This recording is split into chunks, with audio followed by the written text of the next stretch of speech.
दोस्तों, आप middle east की कंट्री की चमक धमक को आए दिन सोशल मीडिया पर जरूर देखते होंगे, क्योंकि यह चमक धमक भारत के ही दम पर है।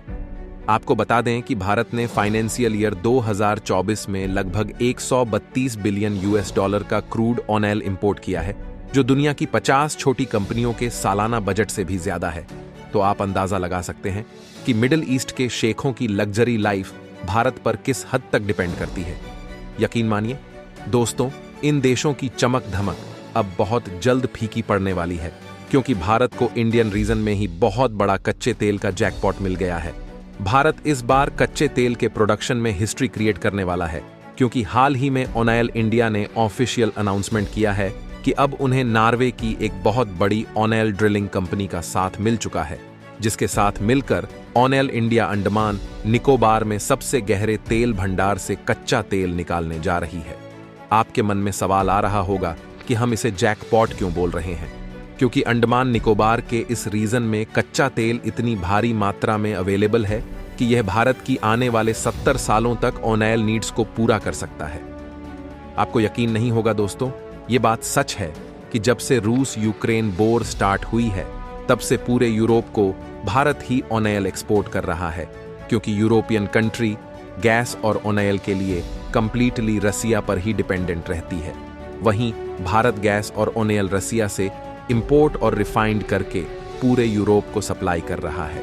और इंटरेस्टिंग बात यह है कि अमेरिका ने अपनी सीनेटर में बिल पास कर दिया है कि वह कभी भी भारत पर सैंक्शन नहीं लगाएगा, जिसको हमने कल वाली वीडियो में डिटेल से कवर किया था।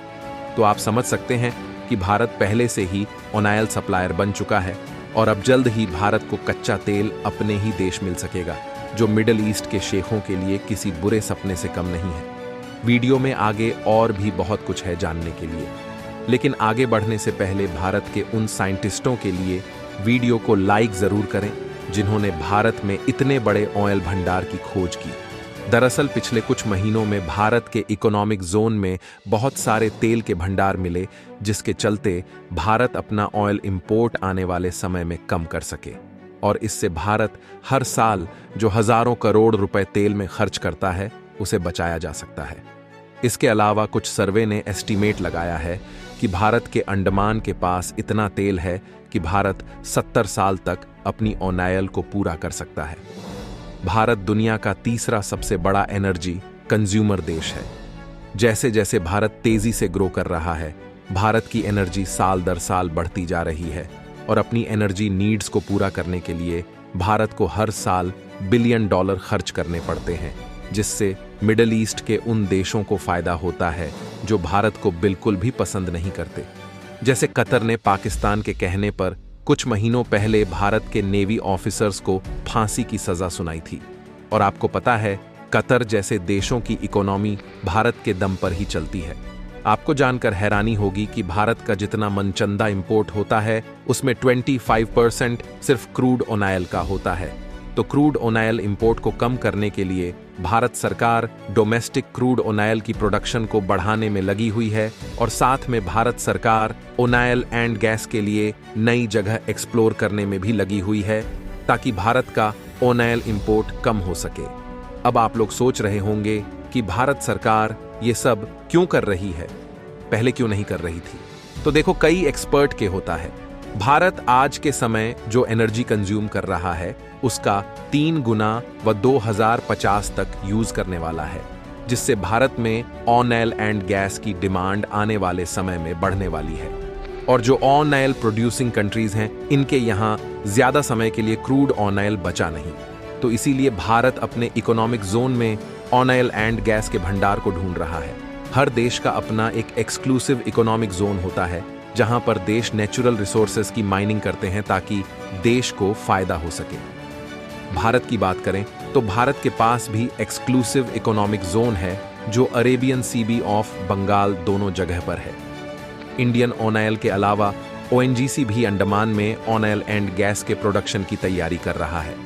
ओएनजीसी ने अंडमान के 2 ब्लॉक में सर्वे करना शुरू कर दिया है, यह जानने के लिए कि कहां पर कितना ऑयल है और कितनी गैस है। तो वो अब सर्वे कंप्लीट हो चुका है, और सर्वे में पता चला है कि भारत के अंडमान के आसपास बहुत सारे ऑयल एंड गैस के रिसाव है। एक रिपोर्ट के मुताबिक अंडमान के आसपास 2,25,000 स्क्वायर किलोमीटर एरिया में 17 billion tonne oil and gas के रिजर्व हो सकते हैं। मतलब यहां पर इतना ऑयल हो सकता है कि इससे भारत पूरे यूरोप की भी कई सालों तक ऑयल नीड्स को पूरा कर सकता है। अगर देखा जाए तो अंडमान में जो क्रूड ऑयल मिला है, इसकी quality as compare to Middle East crude oil काफी अच्छी है। मिडिल ईस्ट के देशों में मिलने वाले क्रूड ऑयल में सेंटीमेंट की मात्रा काफी ज्यादा होती, लेकिन अंडमान में जो खुद मिला है इसमें सेंटीमेंट बहुत कम मात्रा में मिले हैं। इसलिए इस क्रूड ऑयल से ज्यादा मात्रा में पेट्रोल, डीजल और गैस को निकाला जा सकता है। वैसे अब आप लोग सोच रहे होंगे कि जब अंडमान के आसपास इतना ज्यादा रिसोर्सेस है तो भारत सरकार ने अब तक अंडमान से ऑयल एंड गैस क्यों नहीं निकाला। तो देखो, अंडमान बहुत ही स्ट्रैटेजिक इंपॉर्टेंट लोकेशन पर और काफी ज्यादा सेंसिटिव एरिया भी है। तो पहले भारत सरकार ने अंडमान के आसपास के एरिया को प्रोहिबिटेड एरिया घोषित किया था।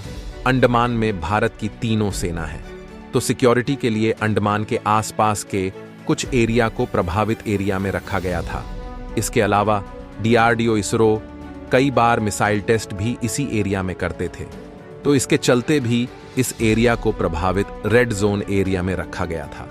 पर 2022 में भारत सरकार ने डीप सी एक्सप्लोरेशन स्टार्ट किया और साथ में प्रभावित रेड जोन एरिया को हटा दिया, जिसके बाद अंडमान में एक्सप्लोरेशन शुरू की गई। इसके अलावा जियोलॉजिकल इश्यू, वेदर टेक्नोलॉजी के चलते भी भारत के ऑयल एंड गैस के एक्सप्लोरेशन में डिले देखने को मिला है। क्रूड ऑयल भारत की इकोनॉमी पर बहुत बड़ा इंपैक्ट डालता है। क्रूड ऑयल की प्राइस बढ़ने से भारत में पेट्रोल और डीजल की प्राइस बढ़ने लगती है, जिसके चलते भारत में इन्फ्लेशन तेजी से बढ़ने लगती है। तो इसीलिए भारत सरकार एक तरफ क्रूड के प्रोडक्शन को बढ़ाने में लगी हुई है, साथ में क्रूड का इंपोर्ट को कम करने के लिए भी भारत सरकार एथनॉल ब्लेंडिंग पर काम कर रही है। फाइनेंशियल ईयर 2023 में भारत सरकार ने एथनॉल ब्लेंडिंग से 24,300 करोड़ रुपए की बचत की है। इसके अलावा भारत में हैवी इंडस्ट्री प्रोडक्शन भी ग्रीन हाइड्रोजन और इलेक्ट्रिसिटी की तरफ शिफ्ट होगा। 2047 तक आयरन, स्टील, सीमेंट और 100% फर्टिलाइजर इंडस्ट्री ग्रीन हाइड्रोजन की तरफ शिफ्ट हो जाएगी। इसके अलावा इलेक्ट्रिक व्हीकल के लिए भारत को 2024 से 2040 तक 2 मिलियन टन लिथियम चाहिए होगा और भारत उस समय तक लिथियम में आत्मनिर्भर भी हो जाएगा, क्योंकि फरवरी 2024 में जियोलॉजिकल सर्वे ऑफ इंडिया ने जम्मू कश्मीर के रियासी डिस्ट्रिक्ट में 5 मिलियन टन लिथियम खोज निकाला है। तो भारत को फ्यूचर में लिथियम इंपोर्ट नहीं करना पड़ेगा और इसीलिए भारत में इलेक्ट्रिक व्हीकल्स की डिमांड बहुत तेजी से बढ़ेगी। रिन्यूएबल एनर्जी की तरफ फोकस करने से भारत को बहुत ज्यादा फायदा होगा। भारत सालाना $240 बिलियन बचाएगा।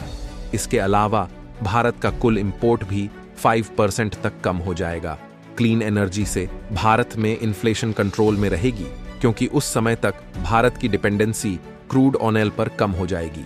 इसके अलावा इलेक्ट्रिक ट्रांसपोर्टेशन में शिफ्ट होने से नेट कंज्यूमर सेविंग $5 ट्रिलियन की हो जाएगी। मतलब आज के समय जो लोग पेट्रोल और डीजल में पैसा खर्च करते हैं, इलेक्ट्रिक व्हीकल में शिफ्ट होने से उनका पैसा बचेगा। भारत का क्रूड ऑयल का इंपोर्ट बिल कम होगा, भारत का ट्रेड डेफिसिट कम होगा, भारत की डिपेंडेंसी कम होगी। साथ में भारत जो इंपोर्ट में पैसा बचाएगा वो उसे अपनी ही इकोनॉमी में लगाएगा, जिससे भारत और तेजी से ग्रो कर सकेगा। आज के लिए बस इतना ही, जल्द ही मिलते हैं एक और बेहतरीन वीडियो के साथ। तब तक के लिए वीडियो को लाइक, शेयर और चैनल को सब्सक्राइब जरूर कर लें।